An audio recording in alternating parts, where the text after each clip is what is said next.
കാശ് ഞങ്ങളുടെ വണ്ടിയുടെ പെട്രോൾ തീർന്നു. ഇതാണ് പറഞ്ഞത് പ്ലാൻഡ് ആയിട്ട് വരണം. ഇപ്പോൾ ഉണ്ടായില്ലേ, നമ്മൾ യാത്രകളൊന്നും പ്ലാൻ ചെയ്ത് വരരുത്. എന്താ പ്ലാൻ ചെയ്ത് വരരുത്. ഇങ്ങനെ അൺപ്ലാൻഡ് ആയിട്ട് വരുമ്പോൾ നമുക്ക് കുറേ അബദ്ധങ്ങളൊക്കെ പറ്റും. ആരെങ്കിലും വിളിച്ചിട്ട് ഞങ്ങളുടെ പെട്രോൾ തീർന്നു, ഞങ്ങൾ കാട്ടി കിടക്കുവാ, പെട്രോൾ തീരുമെന്ന് മറന്നു പോയി അടിച്ചുകൊണ്ട് വരാൻ, എന്നിട്ട് വഴിതെറ്റിപ്പോയി. എന്തൊക്കെ അനുഭവമാണെന്ന് നോക്കണേ.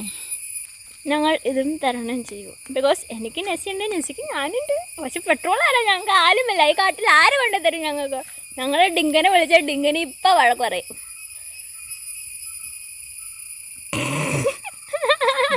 എന്നാ ചെയ്യുക മോളെ, വഴിയുണ്ടാക്കാം. ഞങ്ങൾ പെട്രോളൊക്കെ തീർന്നിട്ടുള്ള നിപ്പാണ് ഈ കാണുന്നത്. പക്ഷെ ഞാൻ എൻജോയ് ചെയ്യുന്നു. കാരണം നെസ്സിക്ക് പക്ഷേ ഇച്ചിരി ടെൻഷൻ ഉണ്ട് മുഖത്ത്. ഉണ്ടോ ചേച്ചി? ഇപ്പം എന്നെ പോകുന്ന എനിക്ക് കഴിവുണ്ട്. വെറുതെ തിരിച്ചു പോകാന്ന് പലതവണ പറഞ്ഞതേ.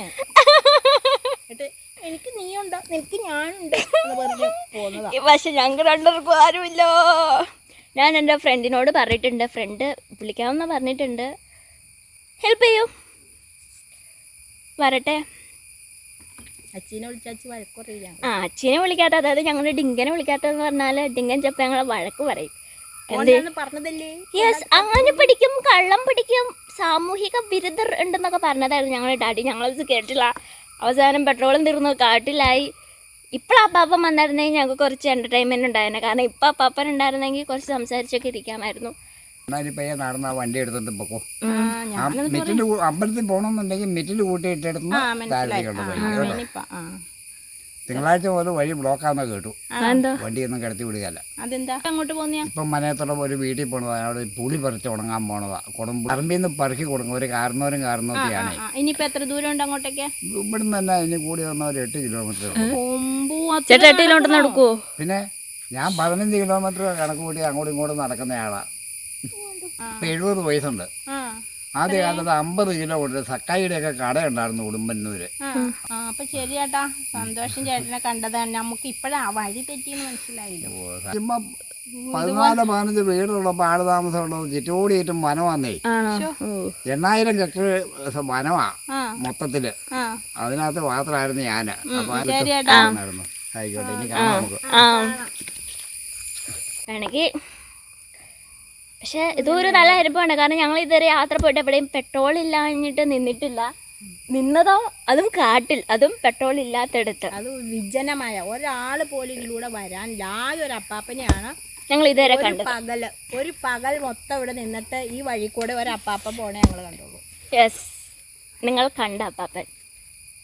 എന്നാലും നല്ല ശുദ്ധവായൊക്കെ ഞങ്ങൾക്ക് കിട്ടുന്നുണ്ട്. കുറേ തലവേദന എടുക്കണ്ട എനിക്ക്. നെസ്സിക്ക് തലവേദന എടുക്കുന്നുണ്ട്, എനിക്ക് വിശക്കുന്നുണ്ട്. എനിക്ക് വിശന്നിട്ട തലവേദന. സോറി, വിശന്നിട്ടുള്ള തലവേദന. ഞങ്ങൾ തള്ളി തള്ളി പോകുന്നു. തിരിച്ചു വിളിക്കാത്തന്നെ. യെസ്, എൻ്റെ ഫ്രണ്ട് തിരിച്ചു വിളിച്ചു. ഇല്ല, ഞാൻ വിളിച്ചു തിരിച്ച് ഒന്നും കൂടെ.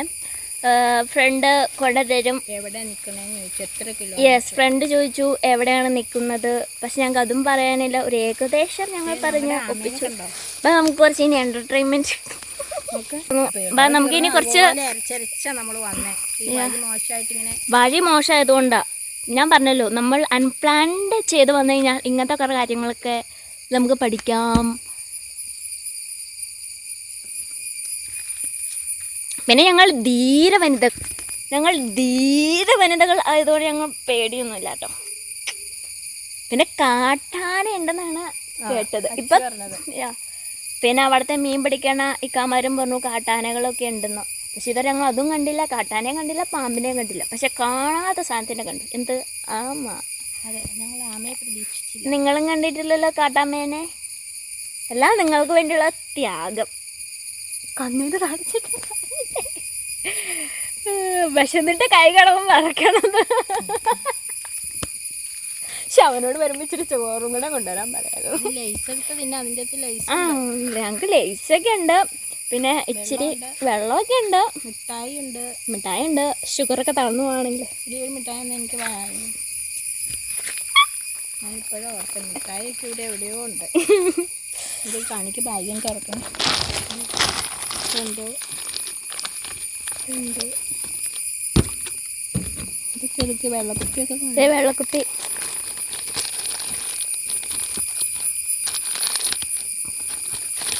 മിഠായി വേറെ ഇതിന് തുളയുണ്ടോ അവിടെ? ഇല്ല മിഠായി ഉണ്ടോ അറിയില്ല. മിഠായി ഇവിടെ അച്ഛാണിപ്പോൾ ചീത്ത പറഞ്ഞു. പാവൻ്റെ നെസ്സി തളർന്ന പച്ച ലേസും പച്ച വെള്ളവും നീല ബാഗിൽ നിന്ന് എടുത്തു കുടിക്കുകയാണ്. ഇപ്പം ഞങ്ങൾ ഈ വഴി രണ്ടാമത്തെ മനുഷ്യനെ കണ്ടു. ഇരുചക്ര വാഹനത്തിൽ. ഞങ്ങളുടെ അപ്പാപ്പൻ കാൽനട യാത്രക്കാരൻ